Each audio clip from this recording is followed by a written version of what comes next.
வெற்றி கழகத்தின் IT wing சார்பாக பல்வேறு கருத்துக்கள் பொறுத்தவரை அவர்களுடைய சமூக வலைதளங்களான எக்ஸல பதிவில் பதிவேற்றப்பட்டிருக்கிறது. குறிப்பாக திரைப்படத்தில் தோன்றி புகழ் பெற்றவராம் நம் வெற்றி தலைவர், இல்லை என்று யார் சொன்னது?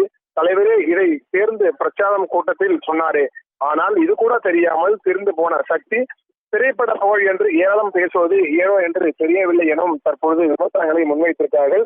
இது மட்டுமல்லாமல் வலுவான மக்கள் இயக்கமாக அதிமுகவை கட்டமைத்து புரட்சி தலைவர் எம்ஜிஆரும் அதை கட்டி காத்த ஜெயலலிதா அம்மையாரும் திரைப்படங்களில் தோன்றி புகழ் பெற்றவர்கள் தானே, இப்படி சொல்லி ஏளனம் செய்கிறாரா? இதை தீர்த்து போன சக்தி தானே எனும் கேள்விக்குறி எழுந்திருக்கிறது எனும் தெரிவித்திருக்கிறார்கள்.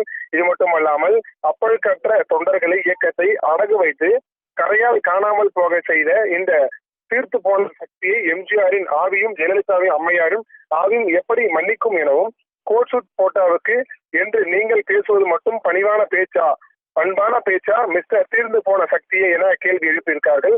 இது மட்டுமல்லாமல் ஆட்சிக்கு வந்து 1 மாதம் கூட ஆகாத எங்களை பார்த்து முன்பு என்னை செய்கிறார்கள் என்று கேட்கிறீர்களே, மற்றும் பலரால் இந்த மயங்கி போன தீர்த்து போன சக்தியார இது என்ன லாஜிக் என தீஞ்சு போச்சா என தற்போது ஐடி விங் சார்பாக கேள்வி எழுப்பப்பட்டிருக்கிறது. இது மட்டுமல்லாமல் தமிழக வெற்றி கழகம் ஆட்சி அமைக்கும் போது குதிரை பேரம் என பல்வேறு எதிர்கட்சிகள் தொடர்ந்து விமர்சனங்களை முன்வைத்த நிலையில் குதிரை பேரம் நடத்த வேண்டிய அவசியமே எங்களுக்கு இல்லை எனவும், தீய சக்தியுடன் நீங்கள் நடத்திய ரகசிய பேரத்திற்காக தடுமாறி ஓரமாக ஒதுங்கிதான் உலகத்தை அறிந்த பேரம் என உலகத்திற்கே அது தெரியும் எனவும், அதனால் எங்கள் மீது அவதூறு பரப்புவதை இத்தோடு நிறுத்திக் கொள்ளுங்கள் நல்லது எனவும் குறிப்பிடப்பட்டிருக்கிறது.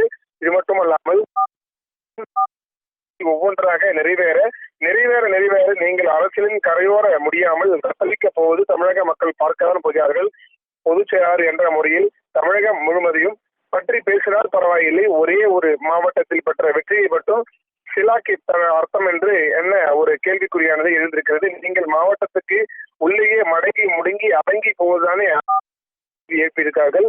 மேலும் இந்த லட்சத்தில் தமிழகத்தில் விரைவில் பொது தேர்தல் வரும் என்கிறாரே தீய சக்தி என திமுக எனவும், எத்தனை தேர்தல்கள் வந்தாலும் அத்தனையிலும் நீங்கள் மண்ணை கவ்வப்போது நிச்சயம் எனவும், கட்சி காப்பாற்றவோ கதவோ நீங்கள் எங்கள் வெற்றி தலைவர் மக்கள் விரும்பும் முதல்வரை மாண்புமிகு தமிழ்நாடு முதலமைச்சரை பற்றி பேசுவது ஒரு சிவபாளையத்தில் இருக்கும் சிரிப்பிள்ளை கூட சிரிப்பாய் சிரிக்கிறது. இந்த யதார்த்தம் புரிந்தால் சரி என தற்பொழுது இந்த கருத்துக்களை தமிழக வெற்றி கழகத்தின் ஐடி விங் சார்பாக இந்த சமூக வலைதளங்களில் பதிவிடப்பட்டிருக்கிறது. இன்று காலை நடைபெற்ற இந்த இணைப்பு நிகழ்ச்சியில் முன்னாள் முதலமைச்சரும் திமுக தலைவருமான ஸ்டாலின் பொறுத்தவரையிலே தமிழக அரசின் முதலமைச்சர் குறித்தும் நிர்வாகிகள், அதாவது தமிழக வெற்றி கழகத்தின் முக்கிய பல்வேறு விமர்சனங்களை முன்வைத்திருந்தார். அந்த விமர்சனங்களுக்கு பதிலளிக்கும் விதமாக தான் இந்த விமர்சனங்களும் தமிழக வெற்றி கழகத்தின் ஐடி விங் சார்பாக வெளியிட்டுள்ளது குறிப்பிடத்தக்கது.